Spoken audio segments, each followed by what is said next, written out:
Good morning, everyone, and welcome to the final day of the Dallas Startup Week, and welcome to the Corporate Startup Innovation Summit today.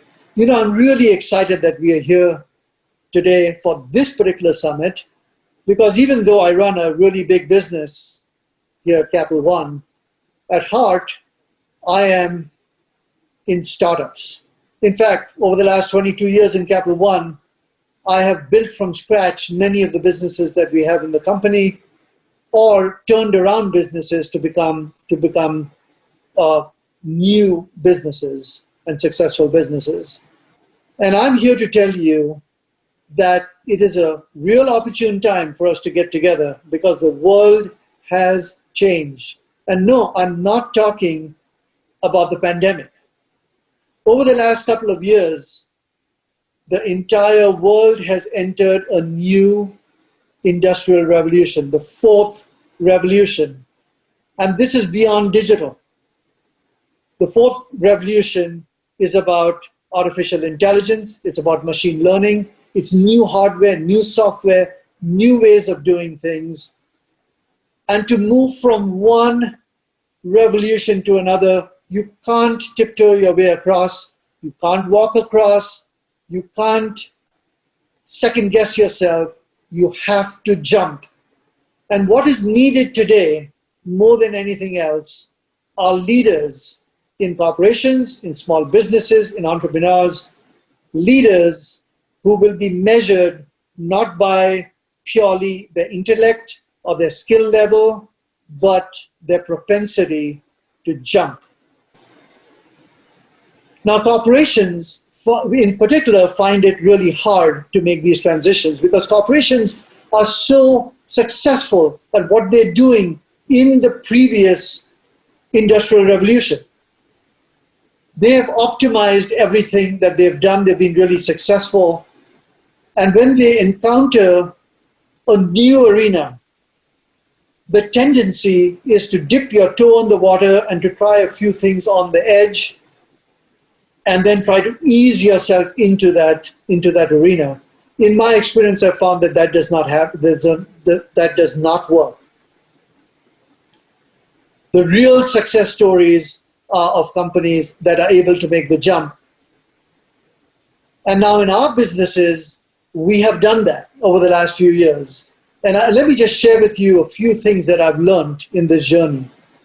There are three major areas that corporations and big businesses get limited by when encountering a change of this magnitude. One is the products and services that businesses had need to get redefined, because the boundaries between a product that they were serving and a product of an adjacent industry, those boundaries start vanishing.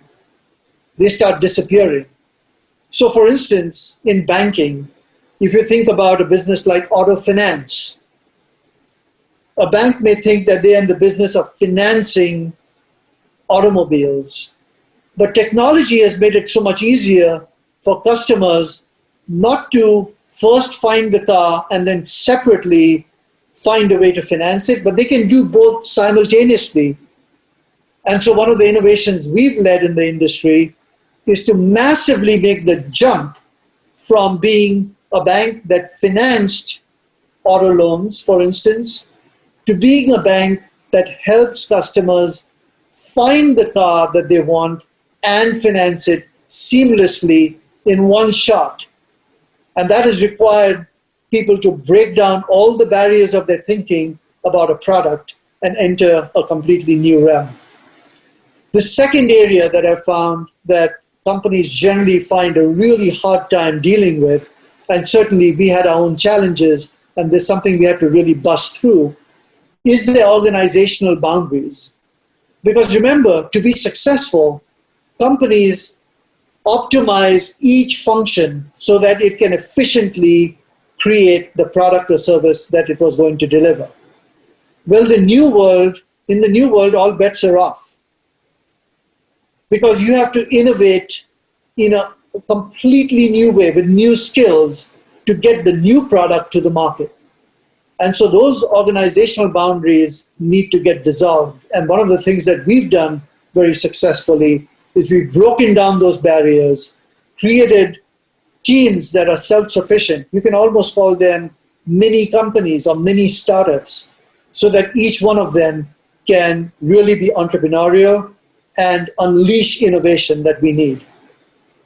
And the third major area that companies find really hard to really surmount is, even if you have all of these plans, executing those plans are very, very difficult, because execution of the plans needs a new way of thinking right from the senior leadership, so that everyone is all in and you don't have holdouts in different parts of the organization.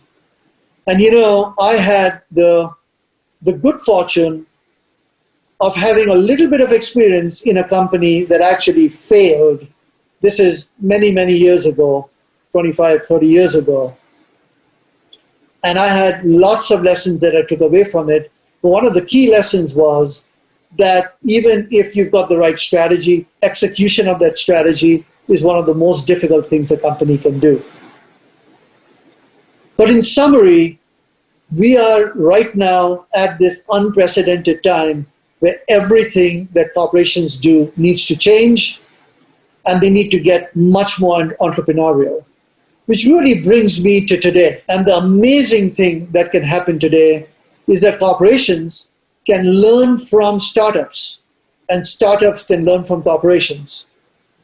Corporations can learn from startups the art of entrepreneurism and the art of innovation to reignite those senses in the companies that we have in Dallas.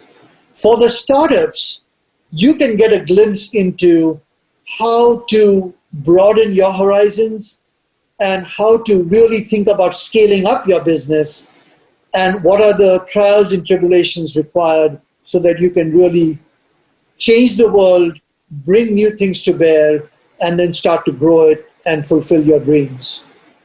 It's a beautiful marriage, and it is required right now. I believe that with this summit, big companies and small startups working together can help each other, not only help our individual businesses, but also help create a thriving, growing Dallas community, and in so doing, as a city, challenge the world.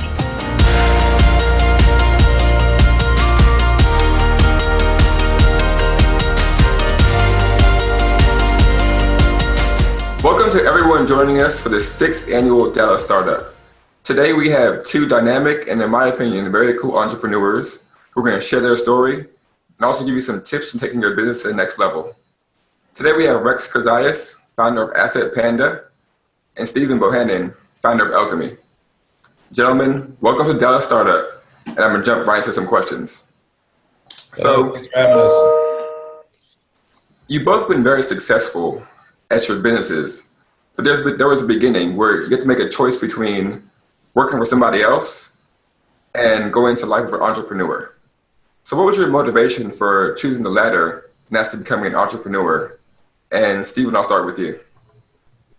Well, in terms of taking investment as opposed to trying to do it yourself, I think that it really kind of depends on the kind of business that you're in. In our business, it's a technology business based upon lots of security and infrastructure and software and everything else. And so, the capital requirements to get that going would have been something beyond my reach at the time. And so I think that the alternative was to try to find partners and investors that believed in the idea to help support that, so that we could have the necessary capital requirements in order to be able to get going. And Stephen, taking it back to like the very beginning where you were like, I actually want to be an entrepreneur versus working for somebody else. What was that true motivation to say, you know what? I don't want to work with somebody else. I actually want to be an entrepreneur. Well, I don't know that it's the desire not to work for someone else. It wasn't so much that. I think it just, as you work for various companies, you probably have some ideas and things of the things that you think may be able to be done a little bit better or a little bit different. But ultimately, even whenever you start your own company, obviously, in order to grow and become successful, you have to work with a lot of other individuals. So it wasn't really not necessarily a desire to not work for someone. It was really just more of a new idea, and really no one else that was picking up on that to go and try to take that idea and turn it into something that's living. And so sometimes whenever you look around the room, you're the only one willing to do that with that idea. And so then just by nature, you're the one in charge for doing it. So I think it's more that, and it wasn't really anything to avoid working for someone else. Gotcha. And Rex, what was your initial motivation to become an entrepreneur? So for me, I come from an entrepreneurial family. My father owned a bakery, and he named it after me and my older brother. And I honestly thought from the time I was a little kid that everyone was an entrepreneur. I thought you owned the phone company and Stephen owned the oil and gas company, and that's just the way I was brought up. So from the time I was a little kid, I always wanted to have my own company. I just didn't know what kind of company it would be. Gotcha. So once the motivation is there, and like you said, now you get to decide what type of company do I want to start. So Rex, you've started several companies. Can you speak on why you decided to form Asset Panda and even the origin of some of your previous companies? Sure. Yeah. For me, it's about following a formula.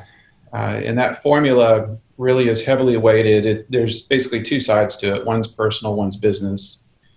And I found that if you can solve the personal side and have the kind of lifestyle that you want, you can typically find a business that will fit that. And entrepreneurship is hard and you take a lot of risks. So I found that you have to have something that you're really willing to work hard for. And for me, it was just freedom to be where I wanted to be, who I wanted to be with, doing what I wanted to do without any limitation. And that's what entrepreneurship ultimately meant to me, is freedom. So on the business side, Asset Panda came about because I had a very strict list of criteria that I was willing to do in a business. And they were things like, I wanted it to be on a mobile device. I wanted it to be recurring revenue. I wanted it to solve a ubiquitous problem that everybody had. I'd spent a lot of my early career traveling quite a bit. I didn't want to have to travel if I didn't want to. So I had some very specific criteria, and I kicked around a lot of different ideas. And the one that was left standing at the end was Asset Panda.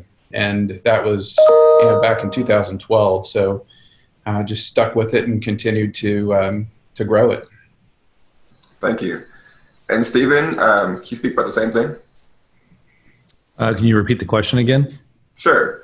So how did you decide what business to start? Oh, yeah, that's, I'd spent probably about 20 years in the software and the technology business, and specifically around banking technology.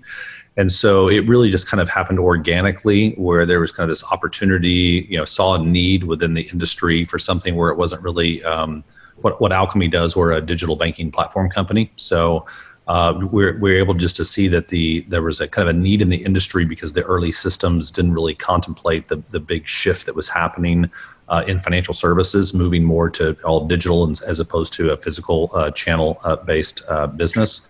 And so, I just happened to be kind of in that position and been in that industry for a long time. So it was really just kind of identifying the problem and the need, and then just trying to, obviously capitalizing on that. So once you decide kind of what business to start, one of the biggest questions for an entrepreneur is, how do I get the money?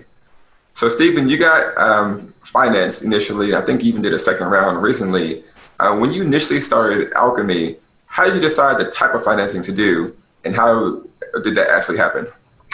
Well, the very, very beginning, the very first financing was about $80,000 to basically build a prototype for the idea around it, and then to go and take and shop that to various potential clients, basically showing the idea and seeing that, if we built this, will you buy it, right? So that was kind of the initial idea. It was a fairly low risk, low investment way to kind of test that theory. Once we found excitement for it and found someone that was willing to pay for it, then we set about kind of going around and hiring the people. And so I basically had one angel investor that was part of that. But then like the first kind of professional capital that came in was about, I guess about 3 years later. And that was whenever we knew that we wanted to offer hosting solutions, and there was going to be some significant investment to be able to do that. And in that case, what we did ultimately is went to a VC that's actually based in Texas, in Austin, actually.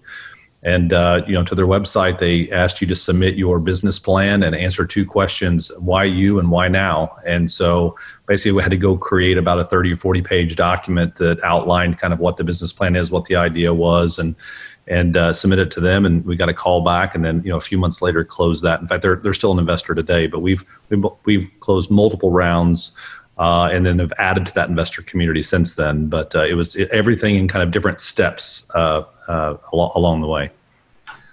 How did you initially find that VC that gave you the 80 grand? I think it was a combination, just through some business contacts as we started kind of looking at needing potentially several $1 million in order to invest, looking for, companies, especially when you're here in Dallas. You're not obviously in the hotbed of Silicon Valley where you can just kind of throw a rock and find an investor. And so we were looking for specific VCs that were maybe interested or focused upon investing in companies in Texas. And so that just through some checking around and networking, we kind of found one of those that were really focused on investing in the Southwest and specifically Texas. And that's how we did. So it's really just through networking and connections. Awesome. Rex, I know you started several businesses. Can you talk about the financing journey on some of those? Sure. With my first company, I was just out of college. I raised 300 grand. I was profitable my first month. I never needed the money. I spent years basically buying out the other investors, and it cost me a lot more than 300,000.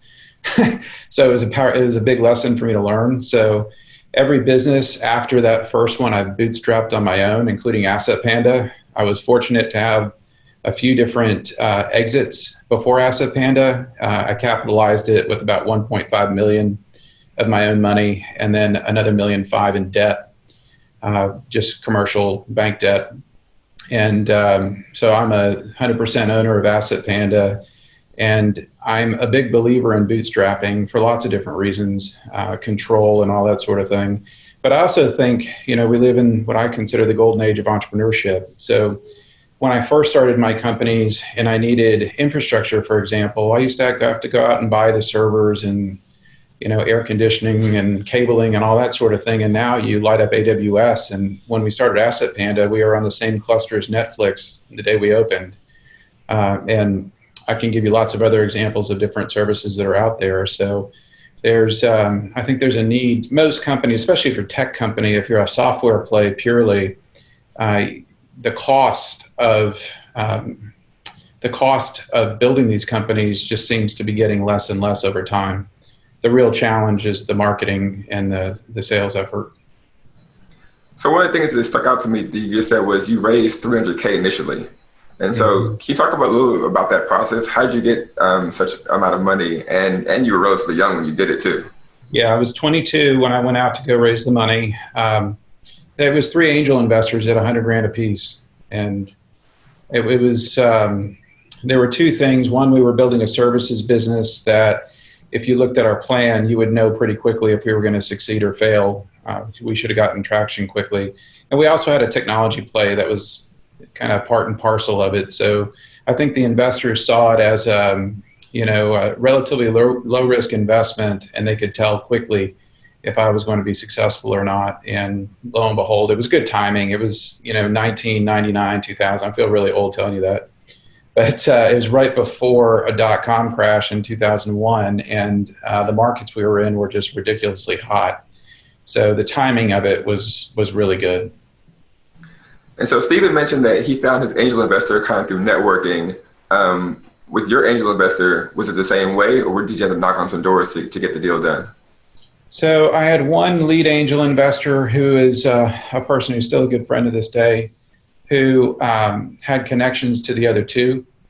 So I convinced one person, and then he basically called around his Rolodex and introduced me to the other folks. Gotcha. Awesome story. Okay, so now that we've got some capital to start the business, It's about time to pay some investors back or pay back some debt, and to do that, you got to achieve some exponential growth. And you guys have both done a phenomenal job in growing your business. So I know a question on everyone's mind is going to be, how do I get exponential growth? And Rex, I'll start with you. You had several businesses. You cashed out on a couple of them. How'd you do it? What's the secret? So I don't know if there is a secret, really.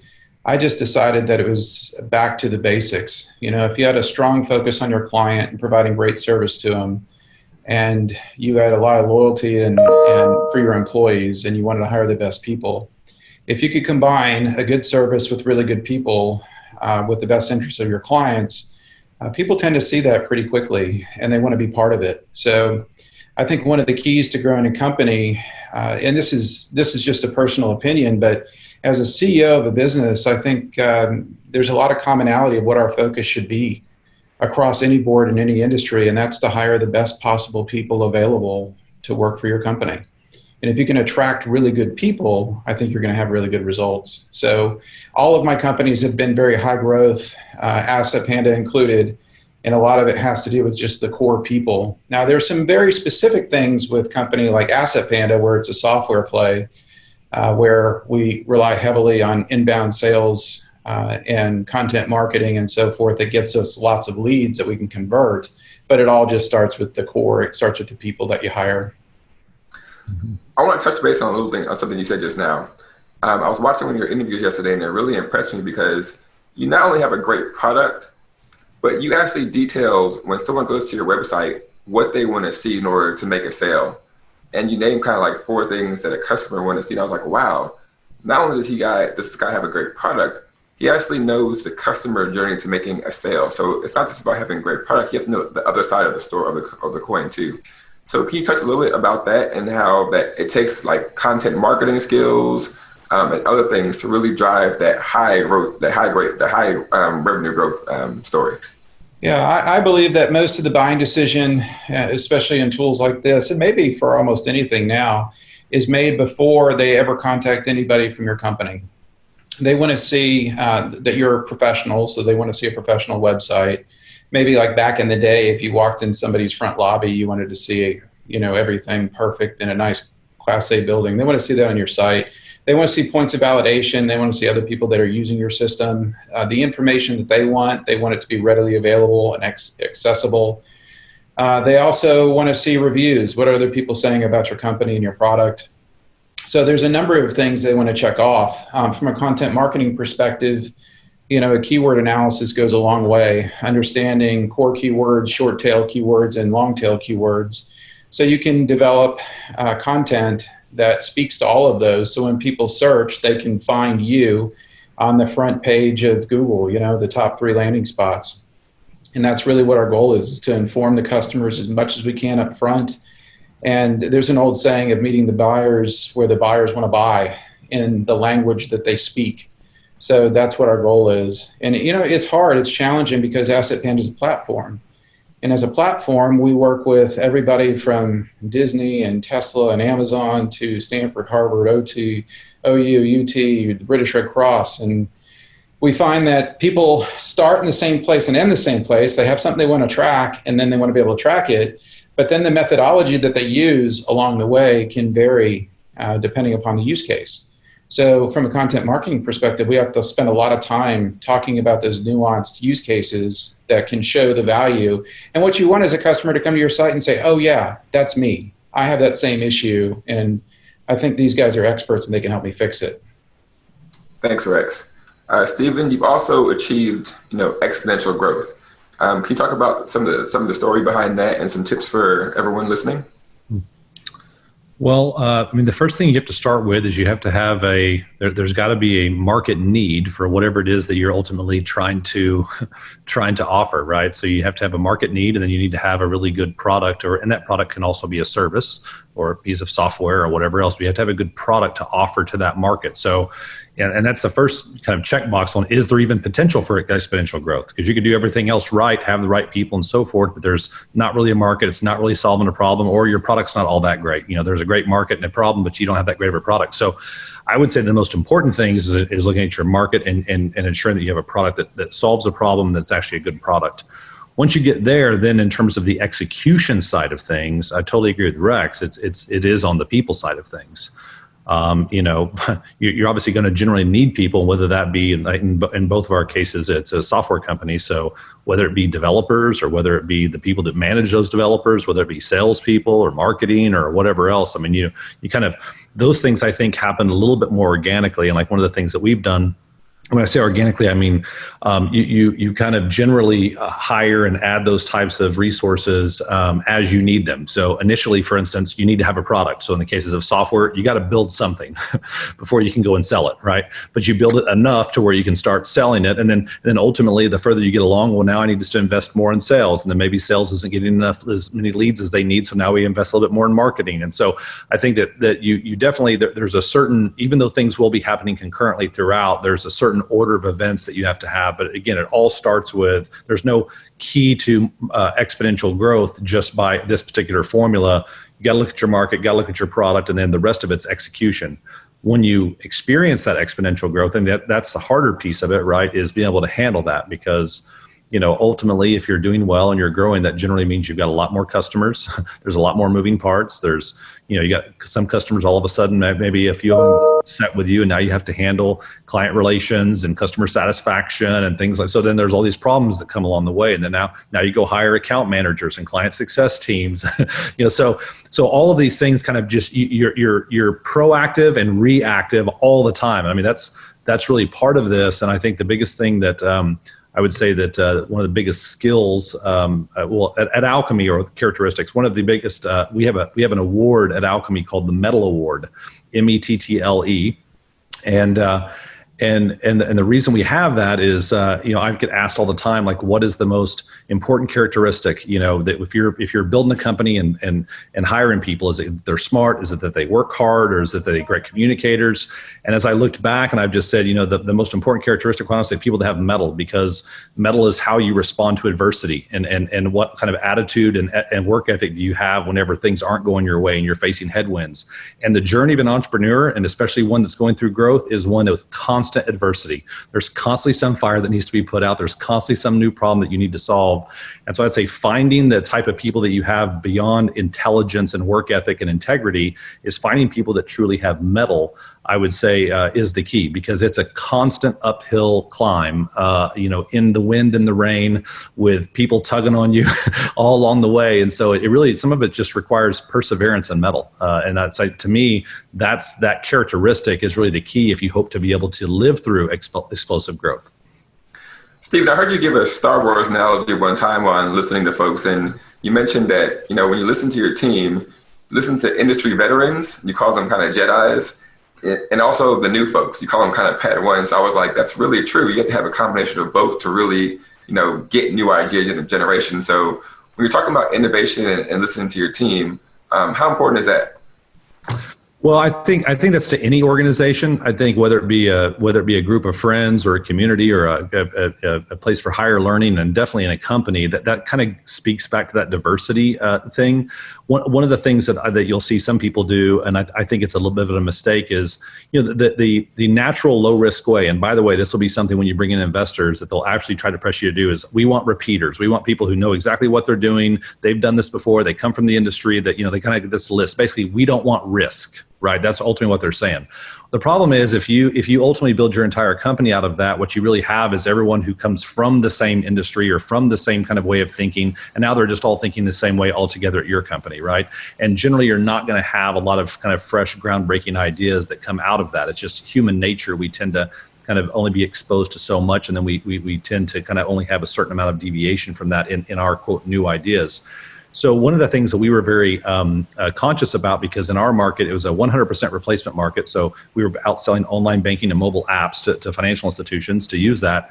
And so, and what we were out there saying is that there's a new way, like that this industry is going to be kind of turned upside down, that companies like Apple and Amazon and stuff are setting the new expectation for consumers.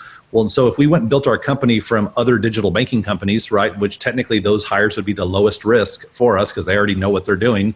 But then the problem is, then what would keep us from ultimately just building products and services that just look like the exact systems that we're trying to replace. And so what we really tried to do was to pull in people from these other areas and other industries, technology still, but not from the banking industry, definitely not from the digital banking industry. Now, that being said, there's also still a lot of reasons why those things are lower risk, because there's a lot of deep experience and things that you need to know that you gain that experience from being in the industry. So our thought is you bring in, what you call new blood. I don't care how old they are, but it could be young. It could be they're just not from this industry. And generally, you mix them with the people who have a real depth of knowledge about that particular market. And that when you combine those two things together is ultimately when you create the best solutions, because it could be very, very creative, but at the same time pragmatic and realistic and really something that you can actually achieve. So I think it's really making sure that you don't have it where you look around and say, well, gosh, we built this whole thing from a bunch of competitors, that supposedly we're trying to be better than, but now all we did was just bring the people that we were beating over to our side. Well, so just think about like a football team, right? If everyone's beating on the Cleveland Browns, you probably don't want to recruit all the Browns players to your team, and you'll probably start losing too. So sorry for all you Browns fans out there. So I think it's just that combination of mixing those things together, bring kind of that diversity of thought that was just so critical when you're trying to kind of create a new space or trying to stand apart. Thank you, Steve. Rex, one of the great things about this conference is the intersection of small business, startups, and corporations. So you landed some pretty big clients, Disney, Netflix, things like that. I'm sure everyone wants to know, how do you land a big fish like that? Because that can really drive revenue growth and expand your business. Sure. So Netflix actually is not a client. We just have the same hosting environment at Amazon. But with us, our entire strategy is built around inbound marketing. So companies like Tesla and Disney had people that work for them that were looking for a solution, typically a very specific solution. So not a company-wide thing, but maybe a department.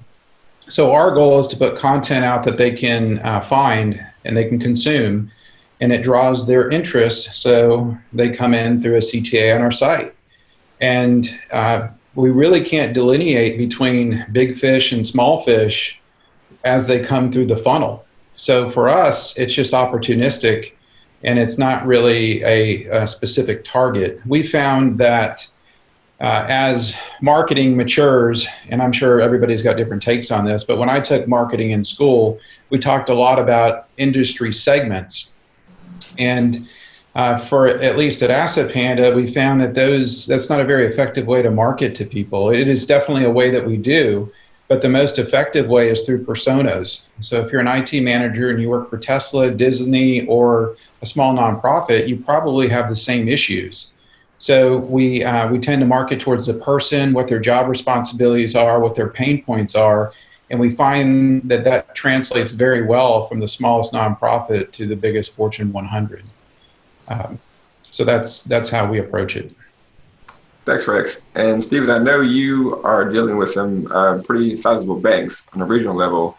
How do you get those clients in the door? Because once again, even banks are relatively big. How do you land that? Yeah, in ours, relatively big is relative. Just to give you a sense, there's basically 10,000 financial institutions in America, about 5,000 banks and 5,000 credit unions. Most people are basically familiar with 4, like B of A, Wells, Citi, and Chase. But there are 10,000 others. So, and there's a huge drop off from number 4 to like number 5, like 1.6 trillion to 500 billion. Like it goes that quick. But the average asset size is around 4 billion. All right. So for us, when you talk about within the concept of in the financial market, I would say that our customers aren't the quote the big ones, but within our segment of the non-mega banks, we do tend to go up market a little bit. The easier thing for us is that our market is very well defined. It is more outbound marketing. Now, obviously, we have things where as people are looking for systems that they want to be able to search in Google or wherever, and then come to our site and see content and learn more about us. But we have a very, very defined list, right? You have to be a chartered bank or credit union within the United States. And then if we say, hey, we want to focus on those $1 billion to $50 billion, for instance, there's a very definitive list of who those are, and we can reach out to them and communicate with them. So ours is probably a little bit different. Our our market is definitely a bit more vertical and not quite so horizontal across all various different industry sectors.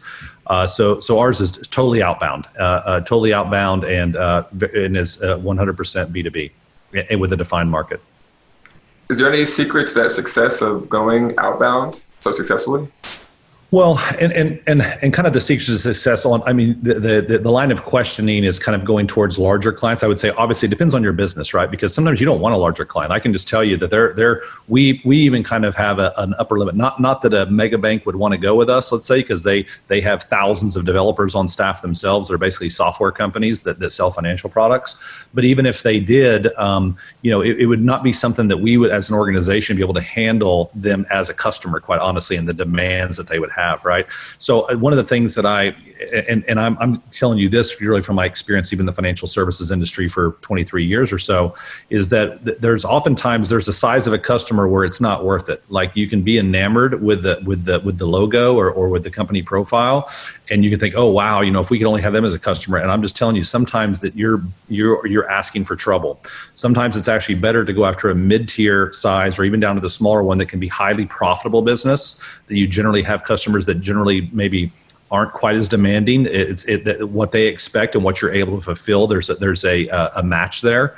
And so I would say, my advice for entrepreneurs is don't be enamored with the big fish. And quite honestly, whale hunting is kind of a dangerous thing. You come back most days with nothing.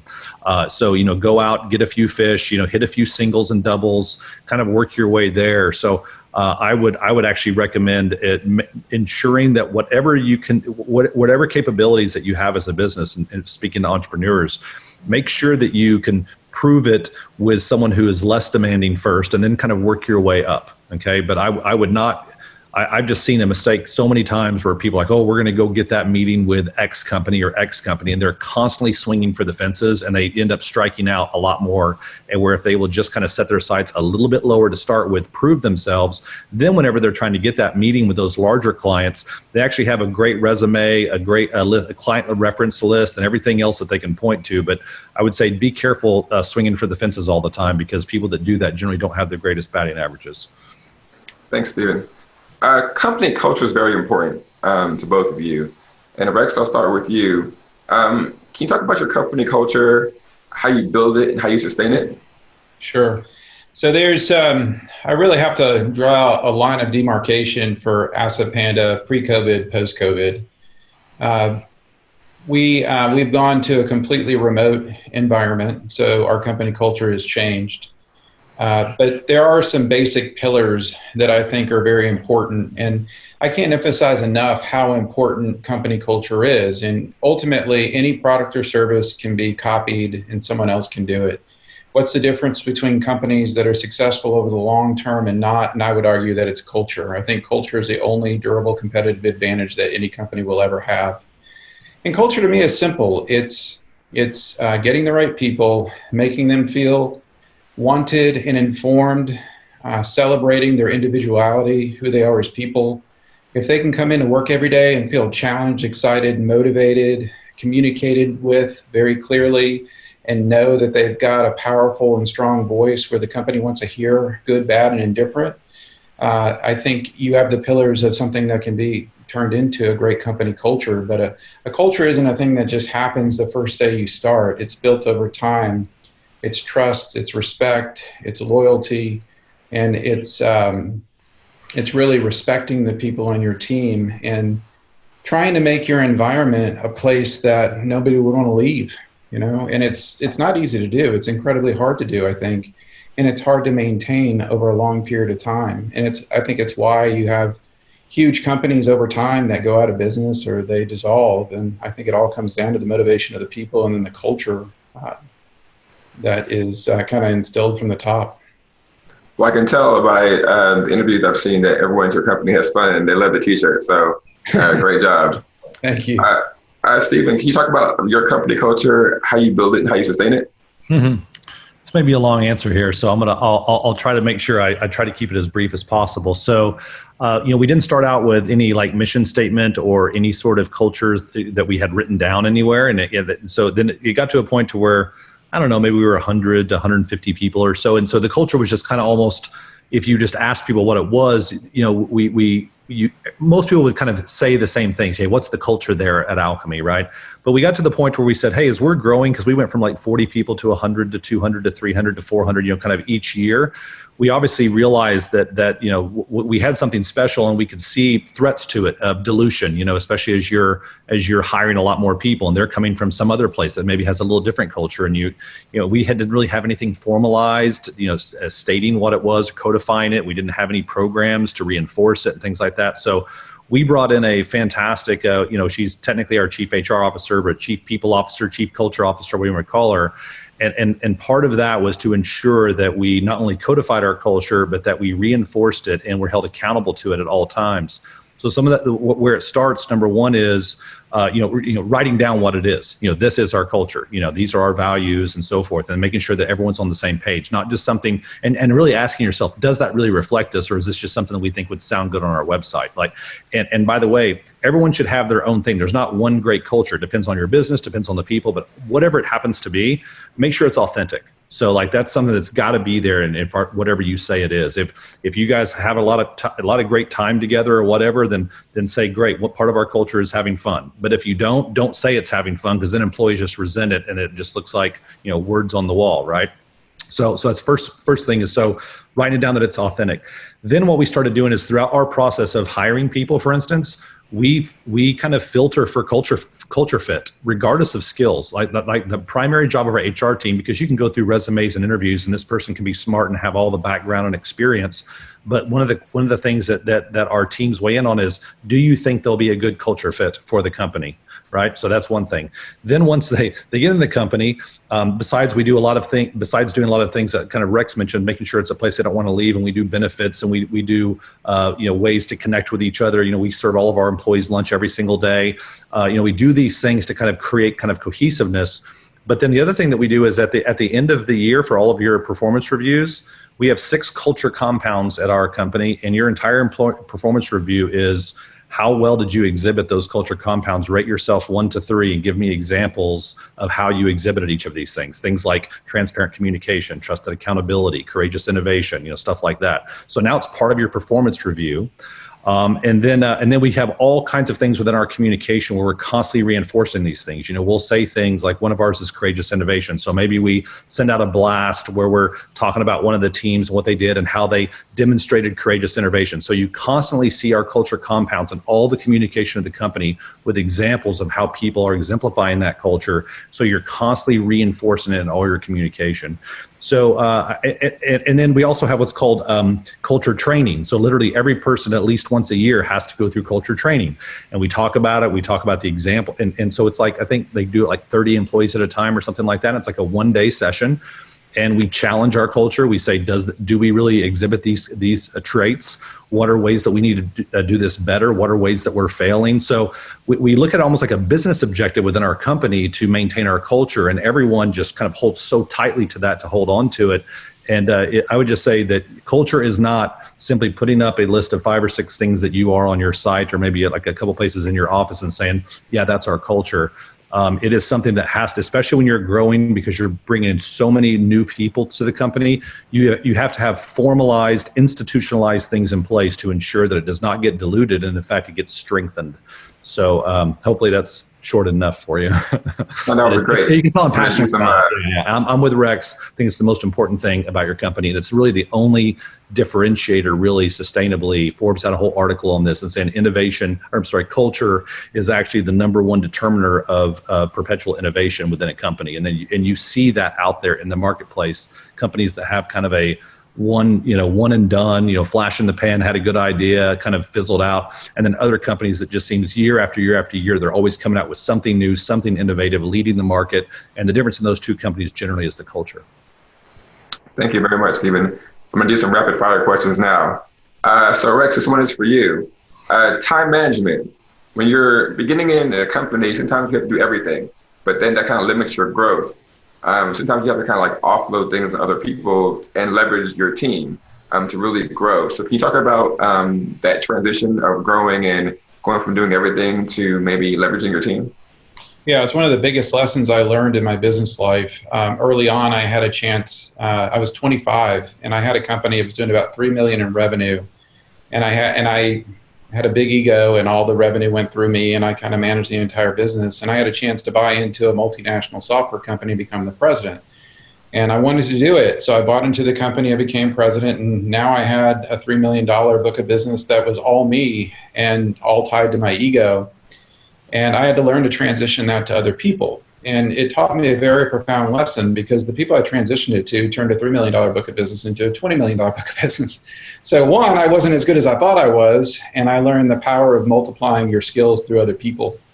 And that really is what the job of the CEO is to work through other people and empower them to make decisions without you for an outcome that you both expect. So I focus like crazy on trying to empower my people to make decisions. And I also, there's a couple of tricks too. The world has changed. So you have different skills that you want to bring into your company full time. And then there's lots of other sites out there where you can buy very specific expertise for specific projects. So one of my litmus tests is, if I have something that's core to me and what I'm doing every day in the business, I realize I need to either hire someone or find someone else to do that, because if I'm doing that task, I'm not focusing on the future of the business. So it's a big part of how you grow and become an entrepreneur and become successful. Thanks, Rex. All right, Stephen, this one's for you. Failure is a natural part of business, and it can be frowned upon in an organization, or it can be accepted and learned from. Can you talk about the advantages of failing fast? Yeah, well, one, I mean, you hit the nail on the head there. I mean, well, the advantages of failing fast is just that obviously you learn quicker, and then you're able to respond quicker and pivot and make whatever adjustments you need to have. But you hit the nail on the head with saying that you need to have a company that is an environment that ultimately people feel comfortable failing.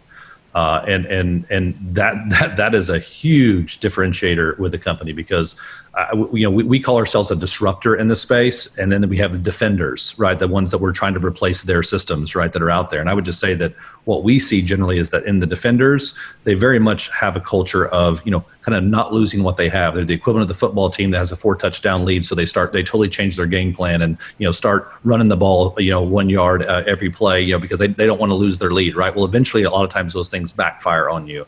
So I would say that empowering your people and and having a culture that allows people to take a risk, to try something new, something that ultimately what you're ultimately hoping is that there's some great positive outcome that could come if that risk were to work out, right? I mean, that's, you don't want to just take risk for risk's sake. I mean, there should be something that you could gain from it.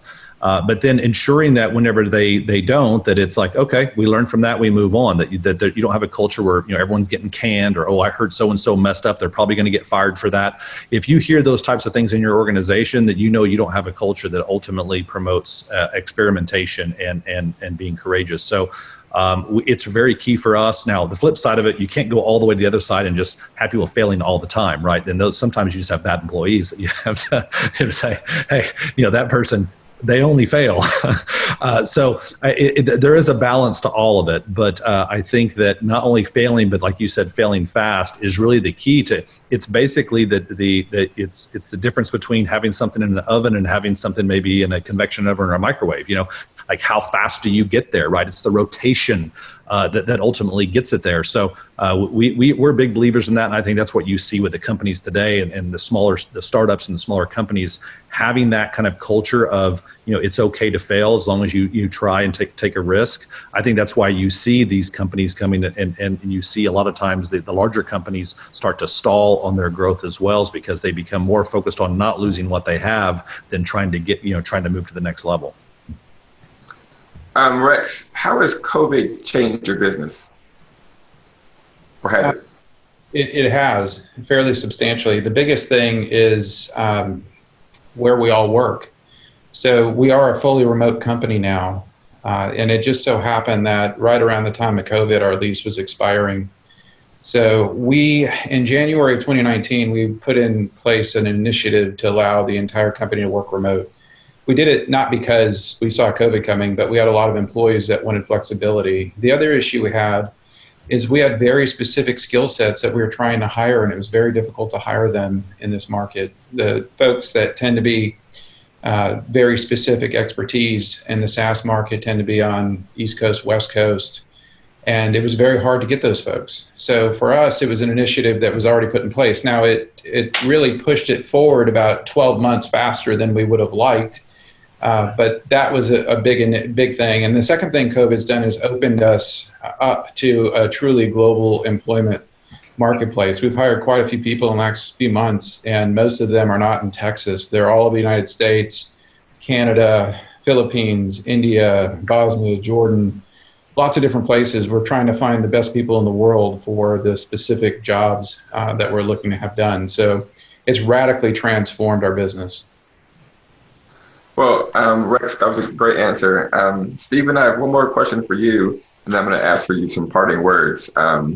If you were to go back and, talk to yourself when you first started the business, like time machine time, right? Go back and say, hey, young Stephen, what would you tell them, or is there anything that you would do differently when starting your business?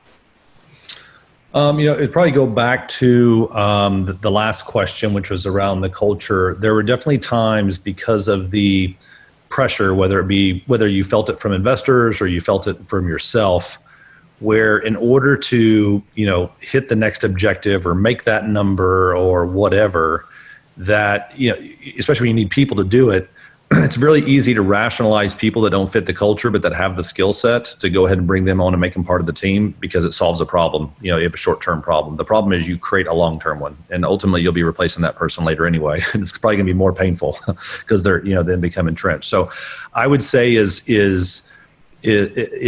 I would have, when I look back, and there's no any specific mistake. We've made mistakes, we've had failures, we've had different things we've done. But I would say the thing that I felt like ultimately that we really could have avoided was, hiring too fast and not really filtering for culture fit. And it just created a lot of more work and rework and retraining, if you will, as we got. So I would just say, stick to your guns. If you're an entrepreneur and you're building it, build it. Know that sometimes you're just going to have that seat open a little longer, and it's just going to put more work on everybody else. But it's better than filling it with the wrong person. And I would just say, as a young business that's growing, and you're all excited, it's really easy to rationalize making those hires because you're under a lot of pressure. So I would just say, just leave it empty, stick with it, and that you'll ultimately be happier that you waited and exercised that patience later than you will if you make the short-term decision. So I would say it's probably the biggest kind of mistakes when I look back at all is related to people that we kind of knew we had a bad feeling about anyway, but gosh, we really needed to get this thing done and brought them on. Shouldn't have. So I would say those are the most of mine when I look back. It's all around that. Thank you. So this last question will be for both of you, and Stephen, and Rex, I'll start with you. So what does it mean to work in Dallas Pride? How has it helped your business, and what parting words do you have for the attendees of this conference? Sure. So Dallas has been instrumental to my entrepreneurial career for a few reasons. I've been fortunate enough where I've sold and operated in countries all over the world and a lot of different states in the United States. And I found that Texas and Dallas in particular is a very entrepreneurial place where they welcome and encourage entrepreneurship. There are organizations like yours and like Entrepreneurs Organization and Young Presidents Organization that are fantastic support groups for entrepreneurs and really encourage it. So Dallas is a fantastic place to be an entrepreneur. And my parting comments would be, the world needs more people to take a chance on themselves. The world needs more entrepreneurs, especially with everything that we're going through economically. A lot of people are going through a lot of hardship right now. But, when difficult times happen, opportunities arise. And I hope that people that may be going through some difficult times right now can focus on what the new world and the new normal is, and what the new opportunities can be, and see the possibility versus some of the carnage that I think a lot of folks are going through. So take a chance on yourselves. The world needs more entrepreneurs. And Stephen, I'll repeat the question. How is it being an entrepreneur in Dallas? How has it been instrumental to your success? And any parting words you have for the attendees of this conference? Yeah, for us, so Dallas, just the community itself, especially in the tech industry, at least for us, has been amazing. And I just, I actually moved here from Oklahoma City about 13 years ago. And I remember at the time when I was trying to find some developers initially to work on the idea, that I just like Googled various tech stack skills that I'd be looking for in LinkedIn.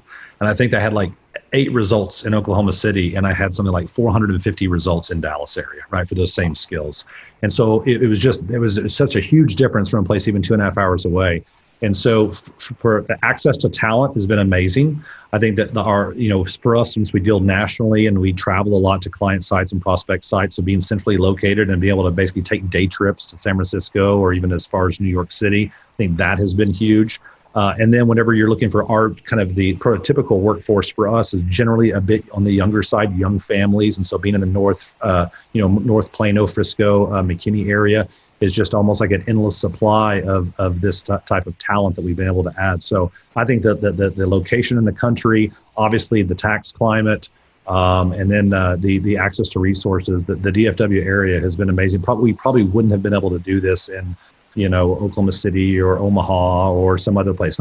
Maybe we could, but it'd been a lot harder. So I would just say it was much easier with the Dallas. And quite honestly, it's not that we've relocated a lot of people to Dallas that have joined us, and it's kind of it's not that hard of a sell, to be honest with you. It's hard to get a few people to come off like the beach on the West Coast and come here, but other than that, it's actually a pretty easy sell to get them to come to Dallas Fort Worth. Awesome. And then any parting words of wisdom for our attendees? I would say that whenever people, you think about the word entrepreneurs or people that are creating a startup, I would say to kind of determine, I think Rex kind of talked this a little bit before, and kind of like what's your motivation for it. I think if your motivation is, I want this thing to be as big as possible, as soon as possible, then you're going to have to relegate yourself to probably you're not going to be in full control of it. You're going to have to get a lot more people. You're probably going to have to get investors, and you're going to have these different things. If your motivation is, look, I want a business that allows me to have freedom, independence, all those kinds of things, then be also happy with it, maybe having a bit more of a measured trajectory on that as well, but understanding that that's what's important to you. So I think that sometimes, we get wide-eyed as entrepreneurs, like, hey, we just want it all. We just want to we want to bootstrap, Apple basically, or something like that. Just kind of say, well, let's be a bit more realistic. So I think being real with yourself initially and determining what's important to you as an entrepreneur and as a founder, and then from there, kind of think about the right paths to go, understanding that there's pros and cons to both. Thank you, Stephen. Well, Rex, Stephen, I've definitely enjoyed our conversation. Thank you for your time. To the attendees of this conference, I hope you enjoyed our 2 dynamic and, in my opinion, really cool speakers. Next up will be Hissam Hassani, CEO of Match.com, to talk about how Match.com is staying with the startup culture and also how they've navigated through the last few months. Stay tuned.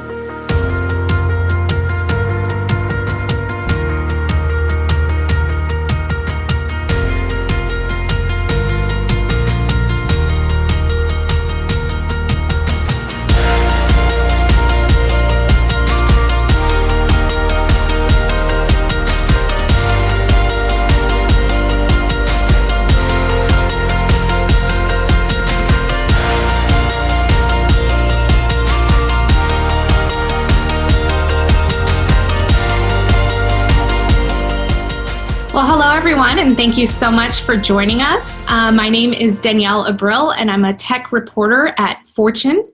I cover everything from the big companies to the mid-size to the small, and today we have a very special guest, Hissam Hussaini.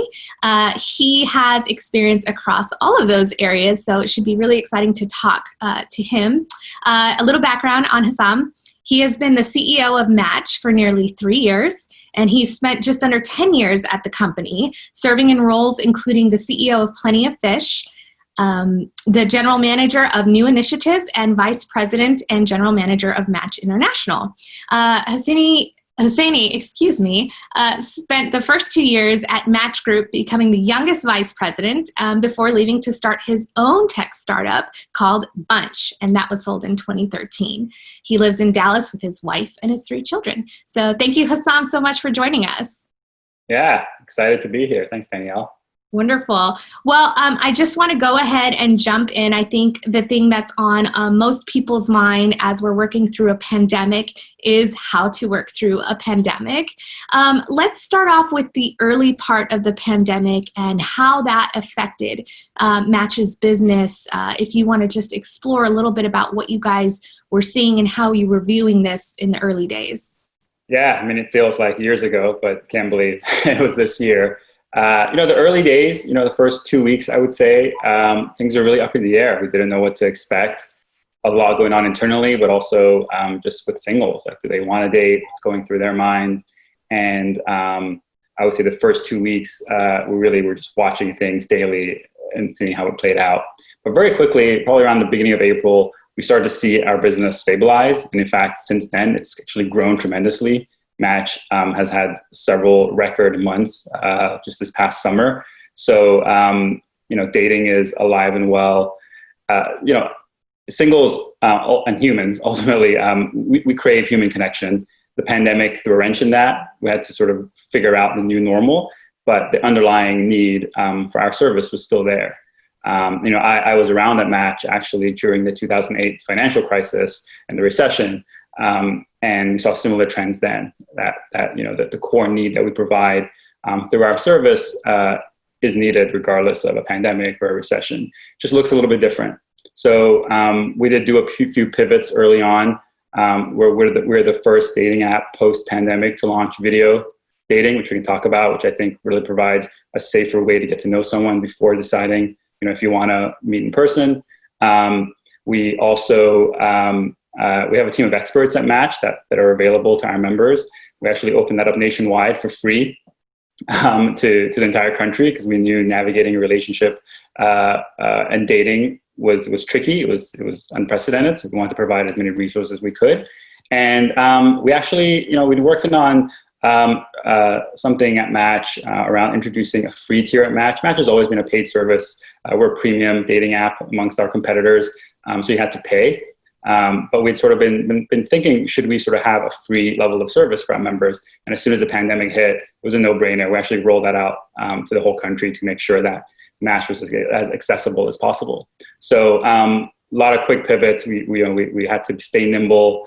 It's been an evolving few months, but I think we responded really well early on, and we're seeing some great business trends. And we did see the second quarter for the larger organization sort of beating all expectations and seeing this extreme growth. I'm curious if you could talk a little bit about that growth and sort of, you just mentioned a lot of initiatives that you guys did during this pivot. What specifically you saw sort of leading that growth? I think it was a combination of everything. I think this is a pretty big event for everyone, and dating's no exception. And I think just responding to the needs of members and showing that you're a company that's evolving and you're meeting your customers where they want to be, which during the first few months it was virtual. It was, let's keep it over video. So we were there with them as things are opening up, and we're finding members are wanting to meet in person now, although a bit more carefully and cautiously. We've evolved with them. So I think just staying sort of in tune with the needs of your members. I mentioned a team of dating experts. This is a team that actually talks to singles every day. So since the pandemic has happened, we've talked to over 15,000 singles. These are one-on-one conversations. So it really helps us keep a pulse on what's going on in the minds of our members, and that really is great feedback for the business to evolve and adapt. And what we've seen is over the last 6 months. The first phase was really what's going on. Should I be dating? Do other people still want to date? And it's evolved now to, okay, we figured out how to get to know each other virtually. We're trying to keep it safe. How do I actually, form a connection with someone? If we're wearing masks and staying distance, how can I really get to see if there's chemistry there? So those are the kind of questions that we're getting. And I think there'll be, in 6 months from now, there'll be sort of new questions and new challenges when it comes to dating. But I think the common thread for us is to stay on top of those trends and to respond appropriately. And yeah, you mentioned we are seeing just great demand for our business. Obviously, a lot of other options for singles to meet are off the table. Bars, restaurants are closed. People are staying at home. They're being more cautious. So as a digital service, obviously, there's just great demand. And we've seen that across all of our brands. And that led to just a great second quarter for Match Group. So you mentioned sort of adapting and understanding, keeping a pulse on exactly what people wanted. Can you tell me a little bit about the trends that you're seeing? I know we've seen a rise in video dating. You guys were pretty early in that process. Tell me a little bit about what you've learned from your customers about how they want to date right now. Yeah, it's super fascinating. Moments like this, a pandemic, usually do one of two things. They either accelerate a trend that was already happening, or they sort of change user behavior in a fundamental way. And I think we saw both in this case. So in terms of a trend that we've been seeing, and this has been widely reported, that there has been some fatigue with dating and dating apps, a fatigue around hookup culture, which really proliferated the last 5-6 years, and a shift towards more meaningful connections. And during the pandemic, with hooking up really off the table, we've seen that accelerate, and strong demand for services and apps that provide more meaningful connections, like Matched. So that's sort of one sort of change that I think accelerated with the pandemic. Something that sort of took a turn is video dating. So we've been watching video dating for years. Match has tested several versions of video dating over the last 10 years. And prior to the pandemic, interest was really muted. It was something like 5-6% of singles would do it. Which is why we didn't really invest in the feature prior to this. And so this, I think, served as a catalyst for video dating to become more common. I removed some of the stigma. And if you think about it, in a non-pandemic world, a quick video date before you decide to meet in person is actually a great tool. You can get to know the other person and figure out if it's worth stepping out for.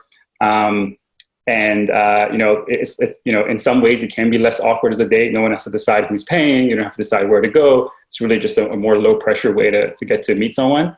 So even in a non-pandemic world, video dating we always thought had value, yet users didn't want it. But that's changed obviously with COVID-19 and the shutdown. So those are the two biggest trends I would say that we've seen in the last 6 months. Gotcha. And then, we talk about dating in a pandemic and some concerns around health. Tell me how Match is sort of navigating, like, are you telling users or giving users any health advice, or not advice? I know you're not like a health group, but just any tips on dating in a pandemic, or how are you approaching sort of the safety piece of dating while also trying to obviously encourage meaningful connections? Yeah, I think, health and safety of our members is a top priority. So we start sort of, so we have a team of experts. They're talking to members. We actually do give direct advice. The first thing we always say is just comply with what's going on in your city, whatever the guidelines are. That's sort of number one. And we also encourage folks to get to know someone digitally at first. Like I said earlier, pre-pandemic, there was this sort of rush of, hey, let's just go out and just get to see each other in person. That's the only way I can really get to know someone. So we are encouraging folks to just take a beat. Just, the feature on Match is literally called Vibe Check. It's just get this 5-minute video, get to see if you feel the vibe with the person before you decide to go on a date. So it means you're going on less dates in real life. And I think that's just a safer way to approach the dating process. So, we encourage our members to just comply with all local guidelines, and to use video as a first step before stepping out and meeting someone in person. Got it. And so let's talk a little bit about some of the larger issues you guys seem to be getting involved in. I saw some news about Match sort of rallying around the racial injustice movement and some possible involvement in sort of encouraging some excitement around the election. Can you tell me a little bit about what you guys are doing and what sort of traction that's bringing to Match? Yeah, look, the topic of racial injustice is super important to us. I'm a immigrant myself. I moved to North America. I'm from Toronto. I moved to North America when I was 12, and I actually grew up in a predominantly minority neighborhood. My high school was a public high school. It was 80% minorities, and so I have a really sort of different worldview when it comes to race, just from my own upbringing. So it's something that's pretty important to me, and I also feel that I've been very lucky. I've had the right mentors along the way that have gotten me to where I am today. Without them, I wouldn't be here. So this is something that's personally important to me, and also at Match we want to take seriously and do what we can. So around the time where this was in the national spotlight, we took action. We had a lot of tough but necessary internal conversations about the topic, about how we could do better, about how our country could do better.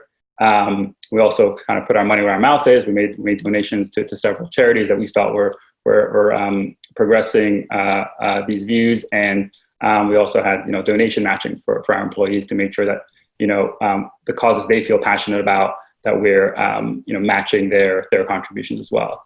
So really for us, it was not a business decision. It was not something that we thought was going to increase business for us, but just internally as a company, making sure we're doing the right thing.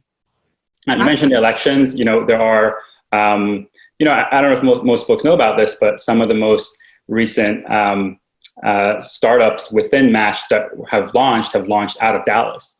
So two brands that have come out of Dallas are BLK and Chispa, which are the #1 dating apps for Black singles and Latinx singles in the US. And for the Latinx community, we've actually launched an initiative to encourage voter registration. We've partnered up with Voto Latino, which is a nonprofit focused on getting Latinx folks registered. And we've partnered with them to encourage our members to get involved and vote.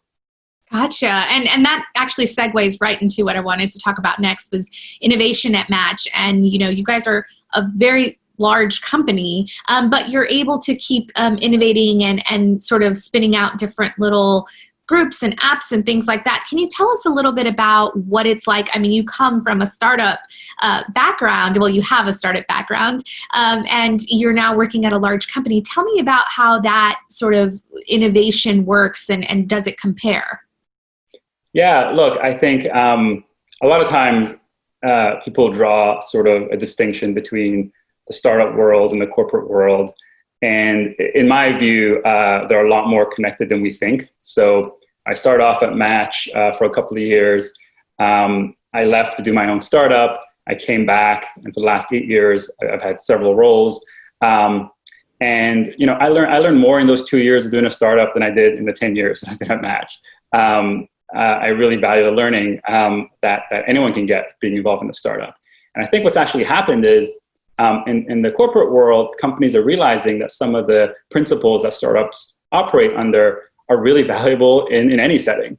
You're working under scarce resources in a startup, and that forces you to approach business problems in a certain way. You have to be scrappy, you have to be lean, and in a bigger environment, you may have the resources, but why, when you could test 5 ideas for the same budget and time, why would you just go all in on one? So I think some of the principles of the startup world are actually being valued by companies. I think it's actually gone the other way, where companies are trying to mimic what startups have pioneered.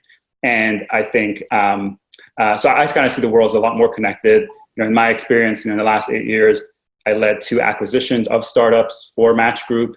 I set up the incubator lab right here in Dallas. Not sure if most folks know, but the global innovation arm for Match is run here in Dallas. We have 20 entrepreneurs and engineers working on cutting edge ideas in dating. It's called +1 Labs, actually run by a great entrepreneur named Andy Chen today, right here in Dallas. And so I think the worlds are very connected.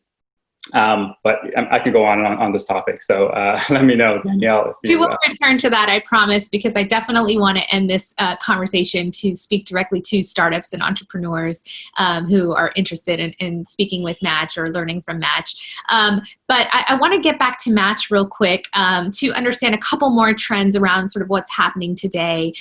First of all, the basic question, we're in a big election year, lots of things going around. I wonder, does dating change in an election year, and does Match have to respond to any user interest there? And this may be an off-topic question, but it just seems like more and more people are getting politically involved or concerned over politics. Yeah, we do see some trends pop up every election year. The #1 question that we get is, when and if users should be talking about politics on a date. Is it the first date? Is it a fifth date? If it's important to you. So we always get that question. And in the past, we'd encourage users to sort of get to know someone, and when it naturally is the right time, so second date, third date, that's when you should talk about politics.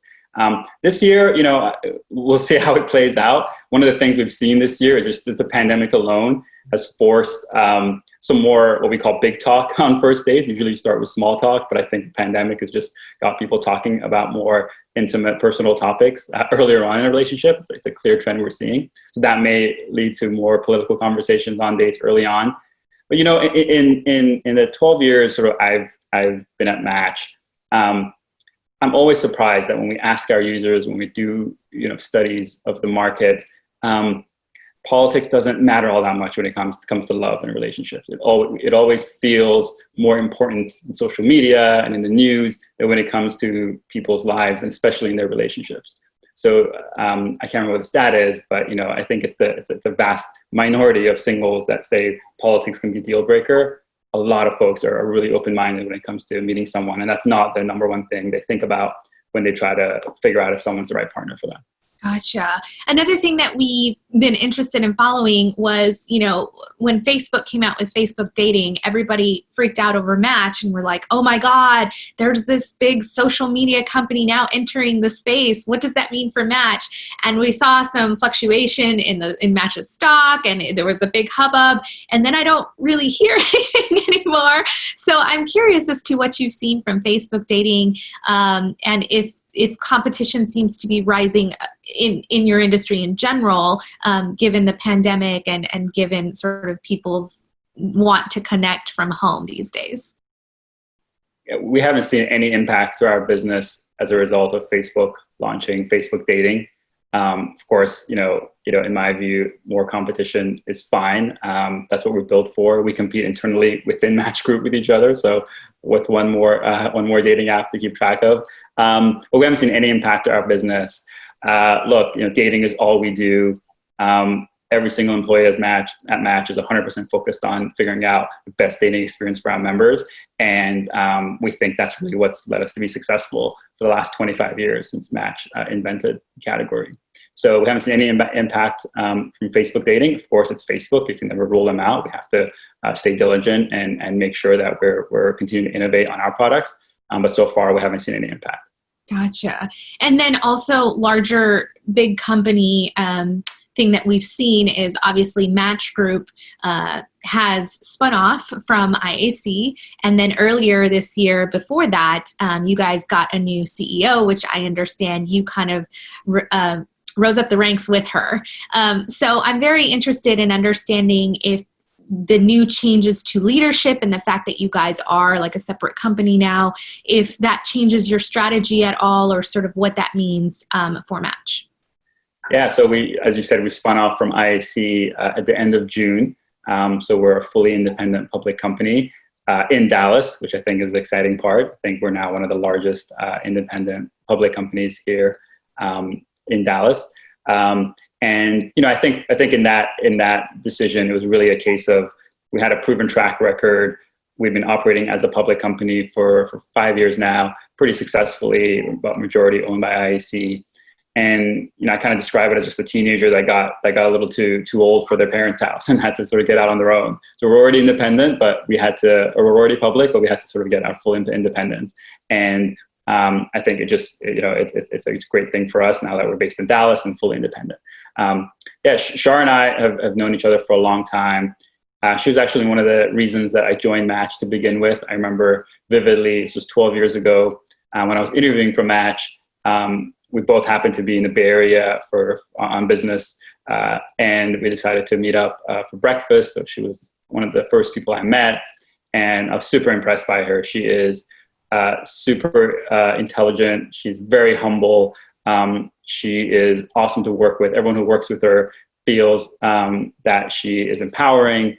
And I've just been a big fan of her and learned from her a ton as we've sort of both progressed within Match the last 12 years.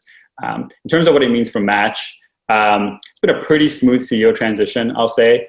Shar was already president of Match Group, so she already partnered with our prior CEO, Mandy. on all things. So it was very natural for her to take over, and we haven't missed a beat. And she's been a real big supporter of everything I've been doing at Match, and there's really been no change to the Match strategy as a result of that. Gotcha. And so looking ahead, I know that obviously you guys have been adapting well to the pandemic and the trends of the pandemic. But what should we expect? What kind of things can you give us any teasers to what's up your sleeve we're 6 months into this thing. I don't know if there's more news coming in relation to the pandemic, or just other things that you guys are working on separately through your innovation labs or through other initiatives? Yeah, so there's a few things I can talk about. So video dating, I think, is here to stay. It was definitely a must-have tool during the pandemic, but I think that users are very interested in continuing to use it in the long run. So we're going to be investing on improving our offering there and making sure that it's evolving. And the 2.0 version of that will be launching soon. I also alluded to earlier that singles are entering a phase of, okay, I'm dating, I do want to meet folks, although safely and cautiously, but how do I get to know them better in this world of social distancing? For the foreseeable future, at least the next 6 to 12 months, there is going to be some element of that when it comes to dating. So we're working on a few things that can help facilitate that. They can help members maybe get over those more awkward conversations early on. Are you going to wear a mask? You want me to wear a mask? Are you okay if I take you to a restaurant, or you just want to walk in the park, social distance, things like that, to help members be able to navigate how they want to date a little bit more effectively. So that's what's top of mind for us. And I think at this point it's really hard to plan out what we're going to do in 3 years, because so much is unknown. But like I said earlier, I think we got to stay nimble. We got to make sure we're adapting our product with the needs of singles, really month by month. Gotcha. So let's go back to innovation and startups. I'm sure a lot of founders are waiting for more on that. You talked a lot about your innovation lab. Tell me a little bit about how you guys work with startups and how startups can work with you. Yeah, so I'm a big believer in the startup ecosystem. I think we have some really, really great talent here in Dallas. When I did my startup, it was in Toronto, so it wasn't in Dallas, but I saw the benefits of just the talent pool shifting between startups and companies. I thought that really helped both sides get stronger. A lot of the startup founders, my peers, are now running some of the big tech companies in Toronto and Canada broadly. So I've kind of seen that shift back and forth being really, really good for the ecosystem. So for us, I think our culture really thrives on operating like a startup. There's a lot of values that we live by. For example, and you kind of mentioned this earlier, that we're constantly innovating and launching new brands. One of the principles we have is you have to disrupt yourself. That I think is in our DNA, and we've done that several times over.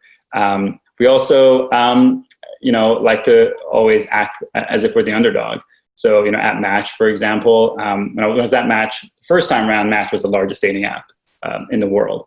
I left for my startup, I came back, and Tinder had taken over. So Match was number 2, Tinder was number 1. So when I came back to Match 2.5 years ago, one of the first things I did is just kind of get in front of the company and say, guys, we're the underdog. Like, we have to start acting like it. And we started making bigger changes, bigger bets, which led to some really great results for us. So, I think those are the principles that we live by. Our incubation lab works on some cutting edge ideas in dating. Based in Dallas, they're always looking to connect with local startups and entrepreneurs that want to talk and open to getting involved. So I think it's the culture that we have that I think really can give back and contribute to the ecosystem. Wonderful. And then I know that over the years you guys have done quite a bit of acquisitions when you find something that's kind of fits the Match brand. I'm curious as to what is your acquisition strategy and what you look for when you're looking at different startups to possibly acquire. Yeah, it always starts with a great team. In a lot of our acquisitions, the startup founder and the team has stayed on and continued to lead the company within Match. And most brands within the group still continue to operate independently. We're really a portfolio of separate companies that compete in a way, but also collaborate. So running a company within Match Group really comes with a lot of autonomy. And I think that's a really exciting value proposition for a startup founder, that you can have the resources and the know-how of a big company, but still have autonomy to run the company the way you see fit. So that's really been our approach. So we look for great teams, we look for great founders. In a lot of cases, they actually stay on and continue to run the company within Match Group. Got it. And then finally, I do want to ask you a little bit about some takeaways, folks who are watching, especially founders and entrepreneurs. You've like I said, innovated both in a large company and you've run your own startup. What are some pieces of advice you would give folks who are sort of trying to make their way through and create a successful company today? Yeah, look, I think a startup experience is invaluable. I think there's something about it, just the scope, the pace, that really, really is a great environment for learning. And I think, don't underestimate the value of that. Look, I'll be the first to admit, the startup I ran, we didn't end up selling it, but it wasn't a huge success. But despite that, I think it was pretty transformative in my career. All the things I've done at Match have tapped into the learning there. I actually remember very distinctly in one of the second acquisition that I did for Match, Plenty of Fish, I went on to be CEO. And this was a startup, essentially. It was founder-led. And it was the first few months of me integrating it into Match Group and welcoming them sort of into the family.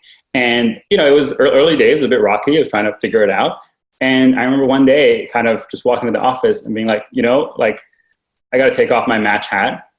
I've been in a startup. I've been a founder. I've managed a startup before. And the folks there are probably feeling what my startup team would have felt a couple of years ago.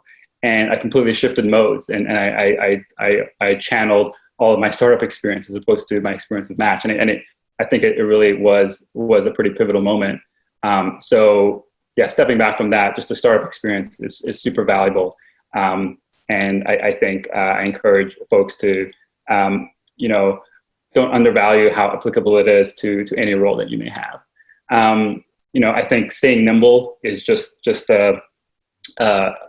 served me very well. I think especially during the pandemic, I think another principle that, I've lived by is just to be as authentic and transparent as possible. There's a lot of unknowns in the world, and you as a leader may not necessarily have all the answers. But I think that's okay. I think you can let your team know that. Maybe talk about how you might make a decision when the facts do become clear. But just be open and transparent with them. And I think it really goes a long way, especially in a world where there's so much unknowns. Wonderful. And then I do want to leave the last question. I know it sounded like the last one was the last question, but want to leave the last question open to you. What do you think we need to know about Match, about what you guys are working on, about what you guys are doing that we haven't discussed? Now's your chance. Yeah, look, I think Match, we're headquartered here in Dallas.